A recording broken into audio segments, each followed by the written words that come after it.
తెలంగాణలో ఇంటర్నల్ వారుతో కల్లోలానికి గురవుతున్న కమలం పార్టీ వ్యవహారాలను చక్కదిద్దేందుకు ఢిల్లీ పెద్దలే నేరుగా రంగంలోకి దిగారా? బిఎల్ సంతోష్తో పాటు మరికొంతమంది నేతలు రాష్ట్రంలో అత్యవసరంగా పర్యటించడం వెనుక కారణమేంటి? తెలంగాణ నుంచి ఎలాంటి నివేదికలు సేకరించారు? ఇంతకీ వారి టూర్తో తెలంగాణ బీజేపీ గాడిలో పడుతుందా? బీజేపీ హైకమాండ్ తెలంగాణపై ప్రత్యేక దృష్టి పెట్టింది. నేరుగా ఢిల్లీ పెద్దలే రాష్ట్రంలో పర్యటించి గ్రౌండ్ లెవెల్లో రిపోర్ట్స్ అడిగి తెలుసుకుంటున్నారు. అందులో భాగంగా బీజేపీ జాతీయ సంస్థాగత ప్రధాన కార్యదర్శి బిఎల్ సంతోష్తో పాటు మరికొంతమంది నేతలు రాష్ట్రంలో పర్యటిస్తున్నారు.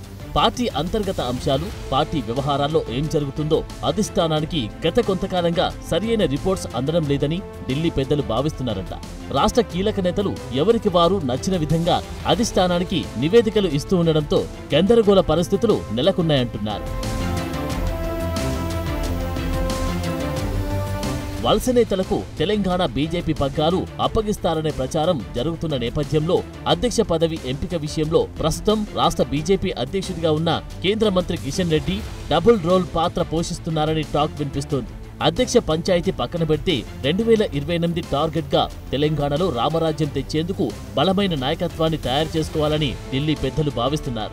ఈ నేపథ్యంలో రాష్ట్ర పార్టీలో కీలక నేతలంతా ఒకరిపై ఒకరు ఫిర్యాదులు చేసుకోవడం, బహిరంగంగా విమర్శలు చేసుకోవడం అధిష్టానానికి తలనొప్పిగా మారిందంట. అందుకే పార్లమెంటు ఎన్నికల తర్వాత పార్టీలో నేతల తీరు, పార్టీ కార్యక్రమాలు, ప్రస్తుత రాష్ట్ర రాజకీయాలపై నేరుగా బిఎల్ సంతోష్ లాంటి ఢిల్లీ పెద్దలు రంగంలోకి దిగి ఆరా తీస్తున్నారంట.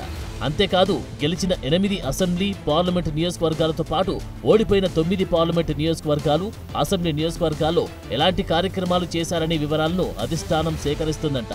ఆ క్రమంలో ఢిల్లీ పెద్దలు రాష్ట్రం వదిలి 2 రోజులు కూడా కాకముందే రాష్ట్ర బీజేపీ పరిస్థితి మళ్లీ యథాస్థితికి చేరుకున్నట్లు కనిపిస్తోంది. ఎవరికి వారి అన్నట్టుగా నేతల తీరు స్పష్టంగా కనిపిస్తోంది.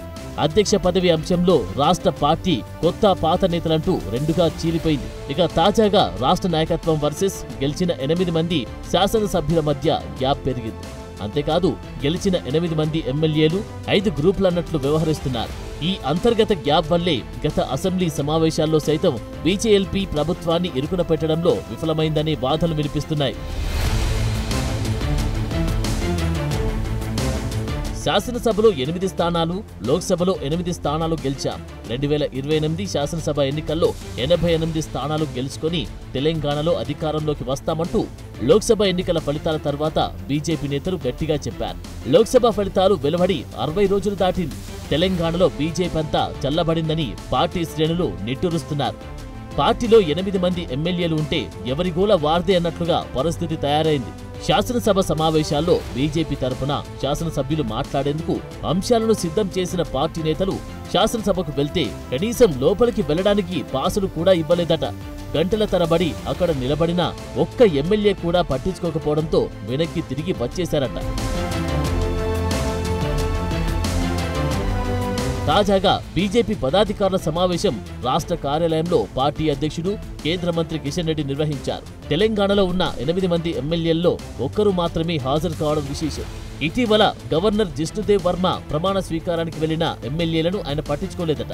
ఇక రాష్ట్ర అధ్యక్షుడిగా ఉన్న కేంద్ర మంత్రి కిషన్ రెడ్డి చొరవ తీసుకుని కనీసం ఎమ్మెల్యేలను గవర్నర్కు పరిచయం చేయకపోవడంతో వీరంతా మనస్తాపానికి గురైనట్లు పార్టీ వర్గాలు చెబుతున్నాయి.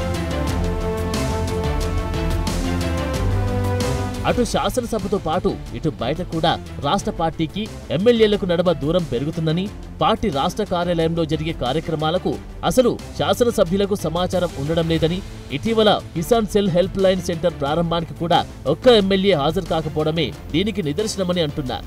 కేంద్ర మంత్రిగా జమ్మూ కాశ్మీర్ ఎన్నికల ఇన్ఛార్జిగా రాష్ట్ర పార్టీ అధ్యక్షుడు కిషన్ రెడ్డి బిజీగా ఉంటున్నారు. ఇక ఉన్న 8 మంది ఎమ్మెల్యేలు 5 గ్రూపులుగా విడిపోయారని సమాచారం. ఈ నేపథ్యంలో పార్టీని గాడిన పెట్టేది ఎప్పుడు, అధికారం అందుకునేది ఎప్పుడు అని పార్టీ శ్రేణులు దిక్కులు చూడాల్సి వస్తుంది. ఇప్పుడు ఈ సమస్యలను పార్టీ ఎలా పరిష్కరిస్తుందో చూడాలి.